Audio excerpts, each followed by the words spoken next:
Good morning, folks. Quick video here. It's still a tiny bit windy, that's why I've come here again. Because otherwise I would have gone down to the Stinky Woods. The Stinky Woods would have been a good place to go. Yeah, based upon the fact, yeah, it's a good walk. But windy factor, it's not that windy, but here's always better. Right, first point is for joy. For joy. Now, this is something I've been talking about for a long time now. You go back to probably 2 years ago, I was doing videos about this.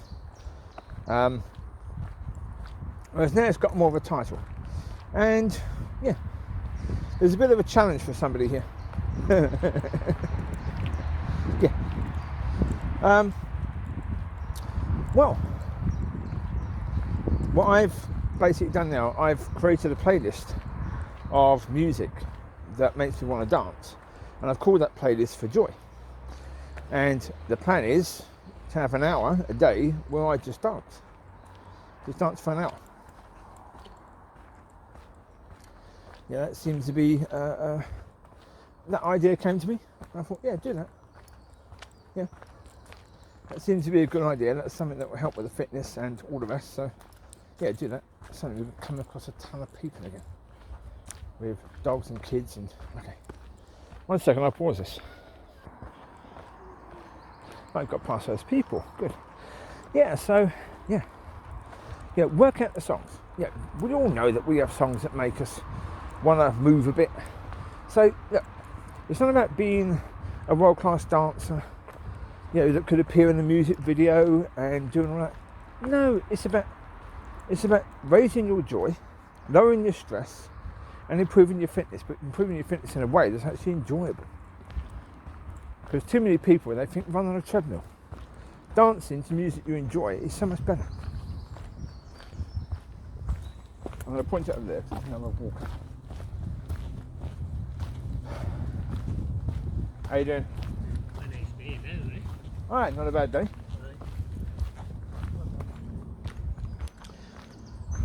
So, yeah. What does it say? I mean, come on. What's going to be more enjoyable? Running on a treadmill? Or, popping at some music? Yeah. Or just, prancing around to some music. Whatever is your way of expressing yourself in a dance. Do you. But do you in your privacy, where it's just you, and it's just about you. It's just about you, as I say, raising your joy, lowering your stress, and improving your fitness. But raising your joy, what a difference that's going to make to you as a human being. What a difference that's going to make to your general day-to-day, how you're going to approach things, how you're going to deal with stuff. Yeah? There's a lot of joy robbing out there. But if you've always got a high level of joy because you're doing your hour of dance a day, and that's raising your joy, no one's ever going to rob your joy because you just go in and top it up again. Yeah? You have a way of topping it up. So that's the first part of For Joy. Second part of For Joy is doing the things that you did as kids that you really enjoyed. Now, if that's hopscotch, you can do it as adults. Rounders, hide and seek, whatever other games you played, go and play it. A game of Risk. Get an old board of Risk and play that. That's the game we used to play when I was a kid. Yeah, but do it as an adult and just enjoy. Just laugh and giggle and how often do we giggle as adults? How often do we do that? How often do we laugh that much that we're falling over because things are just so silly? How often do we as adults be silly? We don't do it. We're encouraged as adults to be serious all the time. Yeah, that ain't going to work. Not working very well, is it, for us? Not being serious all the time. I'll go this way. Yeah, it doesn't work for us at all. So, do these things. Do these things as a way of bringing that joy to yourself. And not just to yourself, but to your friends as well. You know, encourage your friends to do the dancing. You know, go and play rounders, hopscotch, hide and seek. Good area for hide and seek here, you see, woods, great. You know, bring a load of your adult friends and go and play hide and seek. If you've got woods behind your house or anything like that, then go do something. Yeah, go play. Just be silly. You know, you're not too old ever to be silly. The problem is that we think we are. Because we're trained by the world that the older you get, the less silly you can be. No, reverse that. The older you get, the more silly you can be, simply because the difference between you and a kid is that you know when to be serious. They don't. So, yeah. So you can turn it off and turn it on again. But make sure you turn it on. Yeah, make sure you have those occasions when you can turn on that enjoyment, because the key to enjoyment is joy. Problem is, I say, adults think, oh, what I enjoy is I enjoy getting drunk. Not really, no you don't. Not really, you don't. What you enjoy about getting drunk, for most people, is that alcohol gives you the freedom to be you. Well, just do that anyway. Just be you anyway. Yeah? Alcohol allows you to let your hair down. Then let it down. You don't need alcohol to let your hair down, just let it down. Yeah? That's what I'm saying. This is a challenge to somebody. You know, set up a charity for joy and help people to learn how to bring joy back into their lives and lower stress and improve fitness in a way that's actually enjoyable. You know, instead of, for example, you know, planting flowers in the area or cleaning bits of the area. You know, do something. Look, those things are going to bring a tiny bit of joy, right? Yes, tiny bit of joy. Tinsy wincy. Right? That's what they're going to do. They're going to bring a tinsy wincy bit of joy. They're good. But why not raise the level? As I keep on saying all the time, raise the bar. Okay, you do that. What's next? What can you do next to raise the bar? You're doing that, that's great. What can you do next? Yeah, maybe with the same people. What can you do next? Go and play these games, kids. Yeah, go and do things to just enjoy. Just be silly, you know. Teach people to do that. That's what God wants. He wants people to, because doesn't the Bible say you're supposed to come to Him as little children? Yeah. Part of little children, or being a little child, is that ability to actually enjoy and to have joy. And if you're going to have joy at what God is doing, you need to learn to have joy in other things. Because the problem is, we're not used to having joy. So when we're supposed to be joyful at what God is doing, okay, what is that supposed to look like? Yeah.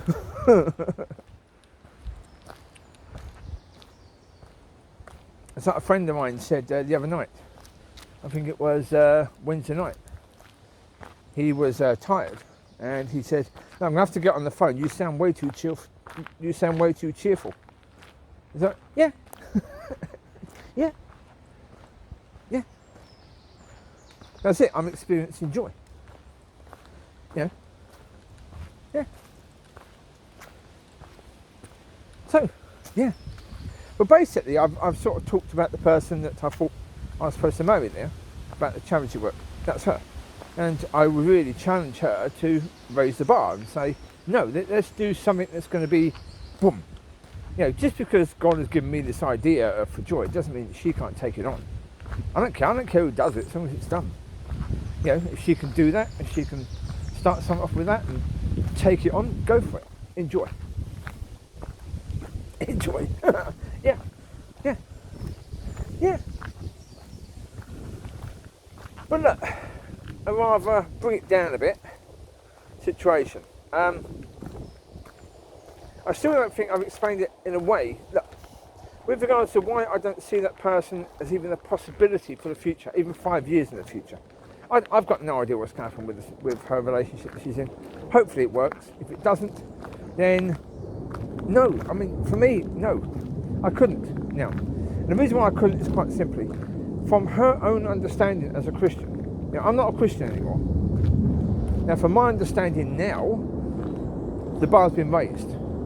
But even from her own understanding, when she was upset with something that I did, the Bible says if you've got a problem with a brother, you go and speak to that person and you deal with it before bringing your request to God. Did she do that? No. This is going back to October.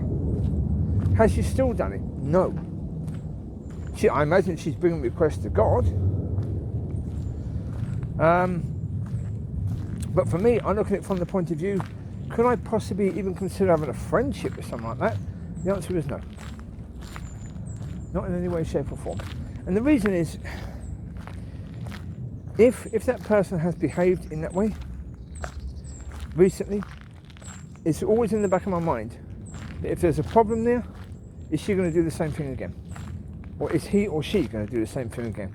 If you can't trust somebody to deal with things properly, then that causes a major problem with even a friendship with that person.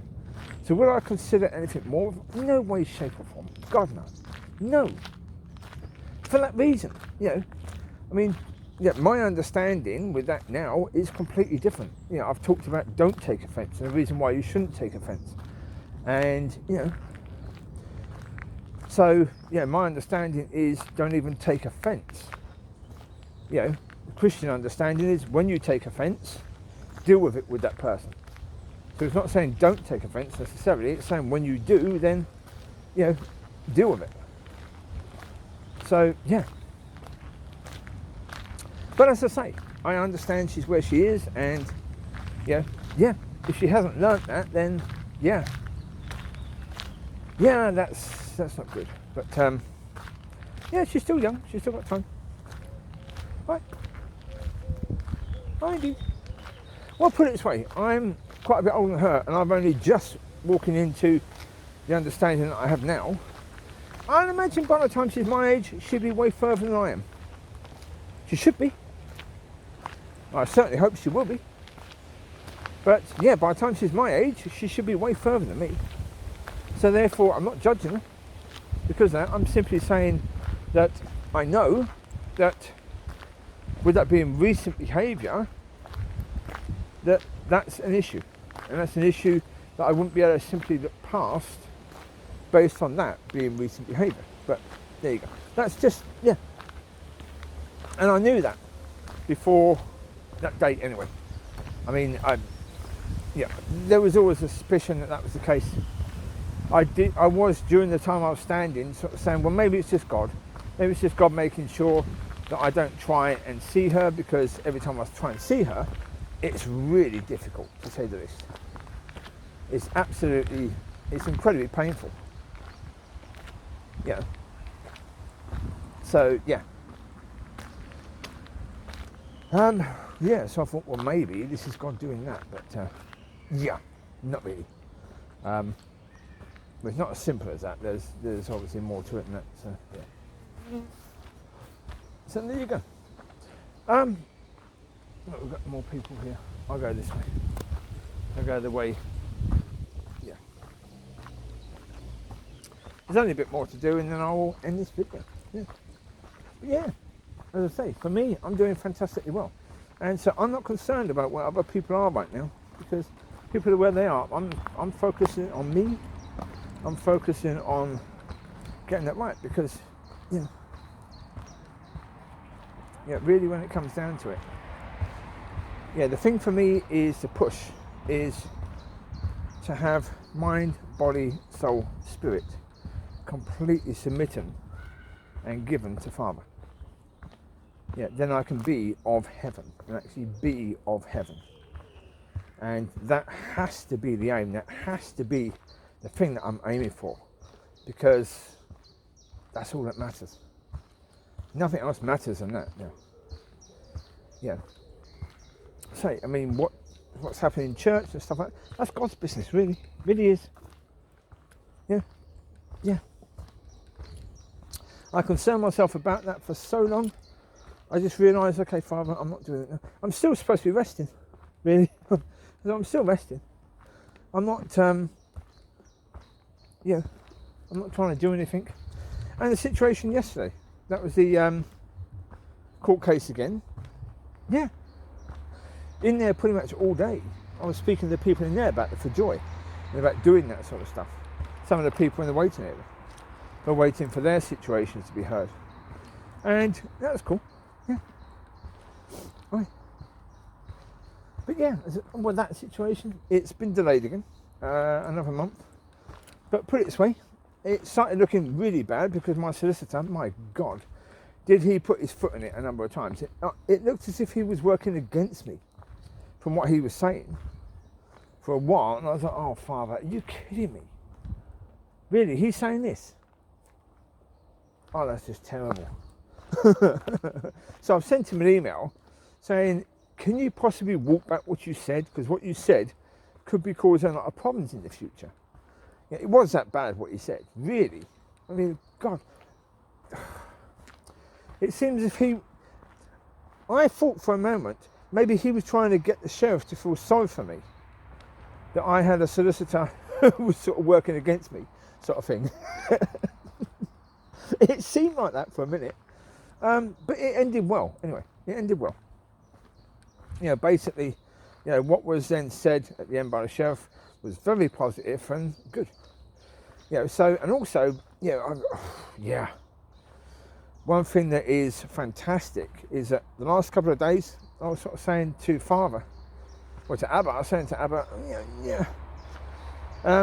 I believe in your saying to me, I'm supposed to be moving, and that if the dogs are coming back, I won't be there when they come back, right? Okay. Well, if the court decided yesterday that they were coming back, how am I going to move before then? I've heard nothing. And so I was a bit concerned about that, thinking, how is that possible?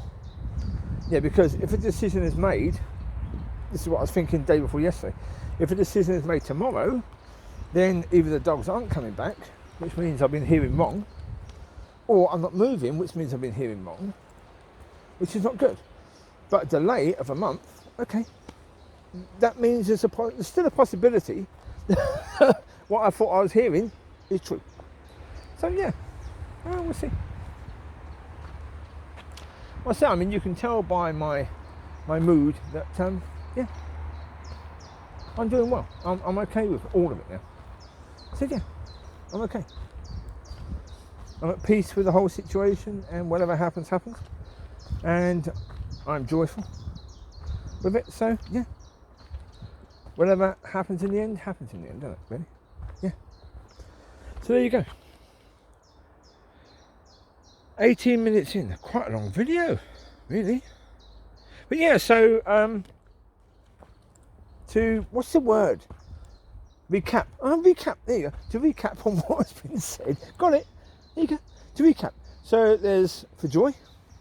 Definitely for joy. There's, again, look, I don't want to keep mentioning that situation about the 8th month, but it is quite recent, and I have spoken about that situation. And if I've said that yes, I really did believe that God was saying this woman was supposed to be my wife, and I was utterly and totally in love with her during that period of time, that why would I now be thinking there's no way, shape or form? It's right that I share that. Again, I'm not trying to be unpleasant to her or nasty to her in any way, shape or form. I've never tried to be nasty to her. No, I had no reason. I've never had any reason to be. Even though, to a certain degree, I have, because the way she's dealt with things, she's given me a reason to be nasty. But I don't want to do that. It's not who I want to be. So, I will share something else. I was speaking to God about things on Wednesday. It was about where I am right now and where I need to be.